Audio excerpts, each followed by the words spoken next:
Hey, what's happening? This is Tom, NerdRemix.com. I got a fun film today for you from Brain Damage Films, released on 3/26. It's called Deadly Karma. It was directed by Jordan Hodges and written by Vicki Neal. Now, the movie opens with a Danielle Harris lookalike tied to a chair, and she gets plastic over her head, which is a really creepy way for me to die, and really creeps me out when people die that way in horror movies. The girl in question is Kim.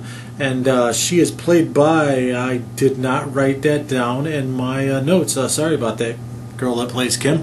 But anyway, the principal cast is Nick. You have Rob Fender. Tina, played by Jessica Leonard. Sammy, which is kind of the geek guy at the beginning. He gets tormented, and 5 years later he gets released from a mental hospital, or escapes from a mental hospital. He gets bullied out. More on that later. Played by Jordan Hodges. Corey, who looks way too old for his character, is played by Johnny Lechner. Becca, kind of the vegan hippie, she can act, played by Rachel Sowers. And then you have a gorgeous girl named Abby who can also act, played by Kirsty Munoz. She's kind of the central character as it becomes, more apparent what's going on here. And then you have Chad, the fat guy, played by John Alderman, who there's a few moments, when you watch a movie that you got to suspend disbelief. But like I said, the bullies kind of look too old to be high school students at the beginning, and the fat dude Chad is with Abby, and there's no way a very gorgeous girl like that would be with a fat guy, because he doesn't have much of a personality. Like I said, they start picking on Sammy. Sammy's the nerdy kid. His sister is really upset about it. His sister Lindsay, who's played by Gracie Denton, she doesn't like it because she can't get in with the popular kids because her brother's such a douche. There's some pretty cool ways that they pick on him. One of the best things I go is Chad, the fat guy, makes him motorboat him, basically in gym class. That's kind of messed up. You get to see some topless ladies in this movie 5.5 minutes into it, which you really got to enjoy. And pretty soon, after 5 years later, we find out everybody has moved on. They've kind of reunited, and there's a green and black masked killer, and the mask kind of reminded me of Lethal Obsession. Hey, shout out to Kitsy and Chris there.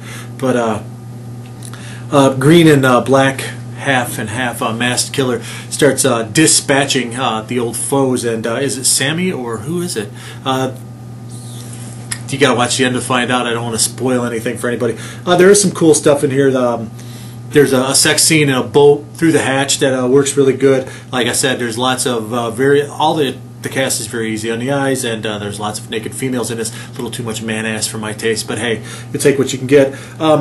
Some of the things that are, there's the dialogue's really clunky in it. Some of the effects are really crummy, but there's some real suspense, and there's some decent plot, in this, and there's some deliberately paced set pieces, and some strong performances by a great-looking cast.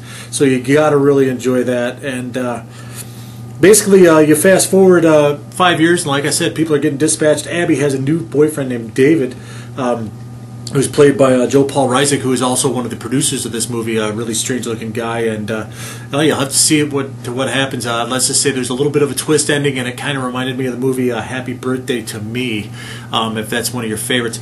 But yeah, definitely check it out. Deadly Karma. It streets on 3/26 from Brain Damage, and I'm really enjoying their stuff. I'm kind of wading through their new releases now, and I'm looking forward to what happens next. So if you like movies that open with a Danielle Harris-looking girl getting strangled with some plastic while tied to a chair, you'll enjoy this. It's kind of an old 80s revenge shocker. Nothing new plot-wise, but some very cool moments, and it kind of makes up for some of the pratfalls. So I give it a hefty 7.5 out of 10. It's called Deadly Karma. It streets on March 26th. I'm Tom, NerdRemix.com. Support independent cinema. Thanks.